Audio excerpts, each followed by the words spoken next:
Good morning, my brothers and sisters. Welcome to episode 113 to be with me in the book of Acts. And today's title is Have an Occupation, comma, be occupied with.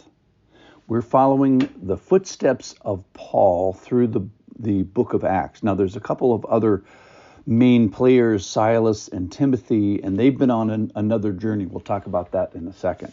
So Paul has been on the Macedonian peninsula.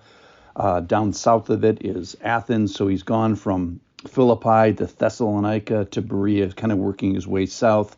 And then he goes by boat because of persecution to 222 miles down to Athens. And then today he goes 50 miles west to Corinth. Now, Corinth is important in all kinds of different ways, but just for today, it is the high water mark of the second missionary journey. That is, it's as far away from his home base in Antioch and Jerusalem as he ever gets on the second missionary journey. Now, we know exactly when this is because of like a timestamp that's given in the story. That is, it's just past 50 A.D., and we find that Paul is now in Corinth and he's occupied with the word. Listen in with me. This is from Acts chapter 18. After this, Paul left Athens and went to Corinth. And he found a Jew named Aquila, that's a guy, a native of Pontus, recently come from Italy with his wife Priscilla, because Claudius, the Roman emperor, had commanded all the Jews to leave Rome. And he went to see them.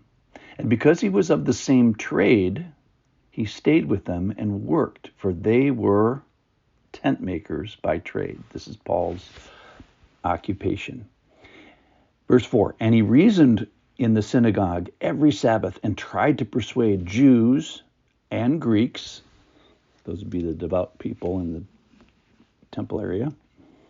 Verse 5, when Silas and Timothy arrived from Macedonia, Paul was, and I love this, occupied with the word, testifying to the Jews that the Christ was Jesus. And when they opposed and reviled him, he shook out his garments and said to them, your blood be on your own heads. I am innocent. From now on, I will go to the Gentiles. And he left there and went to the house of a man named Titius Justus, a worshiper of God. His house was next door to the synagogue.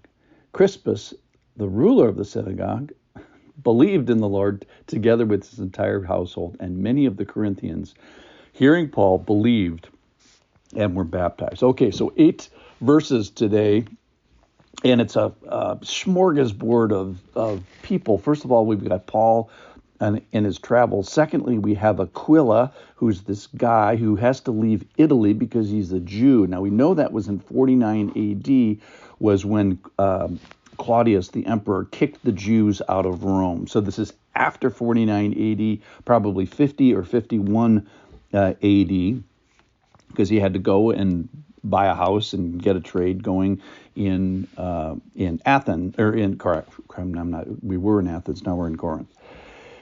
His wife is Priscilla, and these are real biblical heroes. They're mentioned a whole bunch in the New Testament. Stick around, Aquila and Priscilla. They're going to be mentioned as having a witness in Corinth here. Then they're going to go to Ephesus, and then finally in Rome.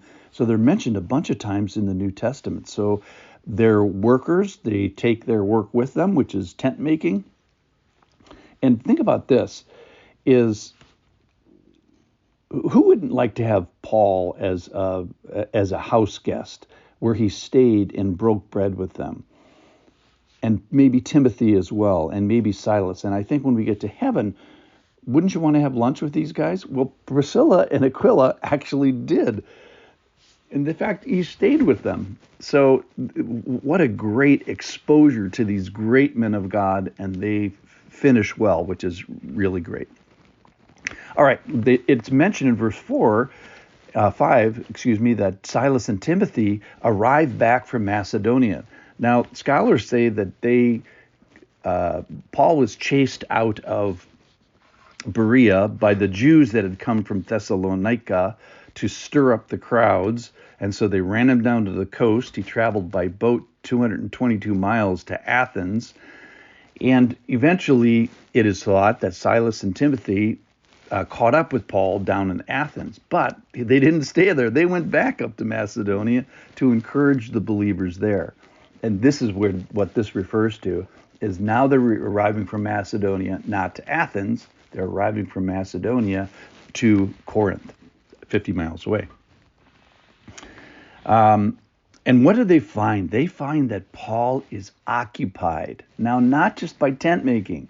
It says he's occupied. His occupation was tent making, but he was occupied by the word. And I just love that. So what word is that? Two things.